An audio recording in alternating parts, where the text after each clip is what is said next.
Hello everybody, welcome back to the workshop. So in this video, I am going to show you a really quick tour of the layout that I have here in the shop at Christ Center Ironworks, and show you how I've set my shop up to be the most efficient so far for my particular working style. So let's flip you around and take you around.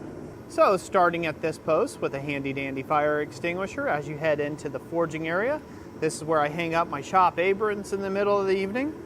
Here is my home-built power hammer. You can find the plans for this over at our website, blacksmithingblinks.com. You can go check that out over there.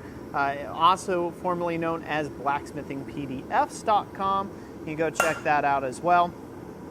Similar page, just a different landing spot over on the website.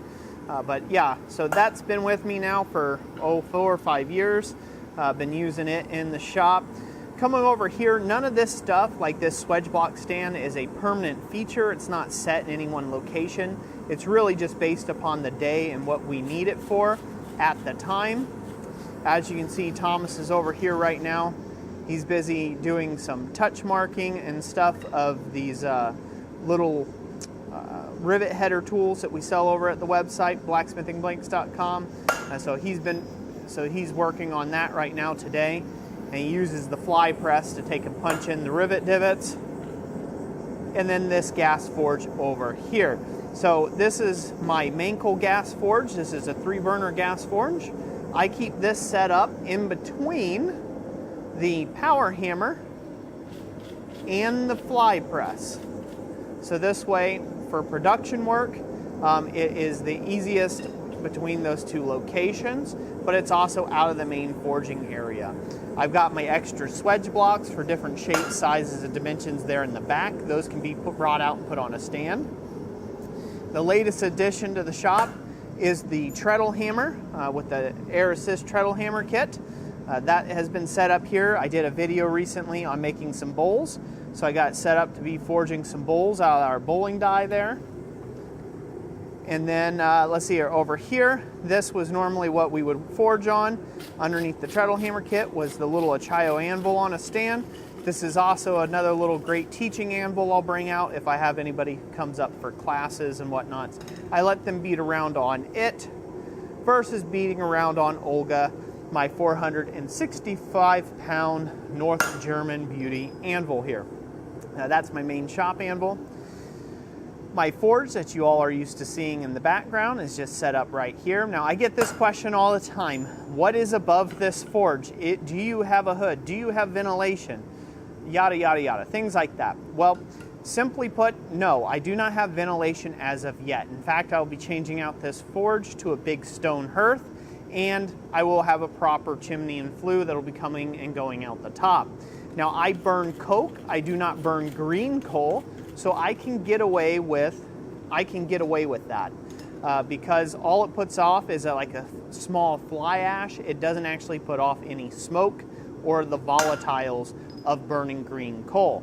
Now, if you look up above me here, I have 32 feet to the peak of my roof, and this forge is about 10-15 feet away from the back wall, and a good 25-ish feet or so away from the other wall. So plenty of room around it.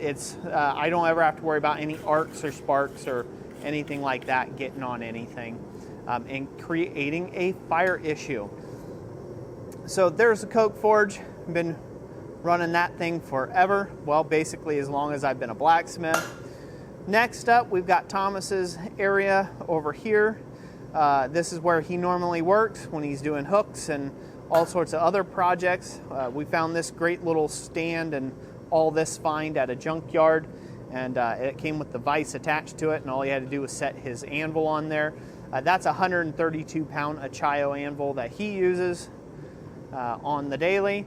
And then, of course, we have the Mr. Volcano Gas Forge back there. We use that as our portable forge to go around to various items wherever we need heat at the moment in time.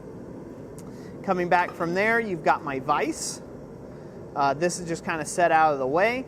I use the vise. I like to keep my vices way out in the open if I can. Obviously, I have a big enough shop to be able to do so, but for using large scroll forms. So if I come back around and show you, I've got a very large scroll form up there. So anytime I'm taking and scrolling stuff up, really big things, that is what that is for. I like keeping the vise out in the middle of the room if I can. Beyond that, you can see the layout bench there in the back, and you can also see Jessica's live streaming table for whenever we do the Friday night live streams. Okie doke, so there you have it. That is the grand shop tour. I know, pretty darn exciting, right? There's not a whole lot to take and talk about in a blacksmith shop. I mean, most blacksmith shops are set up roughly the same, but I did have a lot of questions from beginners of how I set up my shop. That is exactly how my shop is set up. So if you find some helpful tips, I hope that this video was helpful for you. So that's it for today. God bless each and every last one of you, and we'll catch you on the next one. Thanks for watching.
How long are you gonna let me just stand here?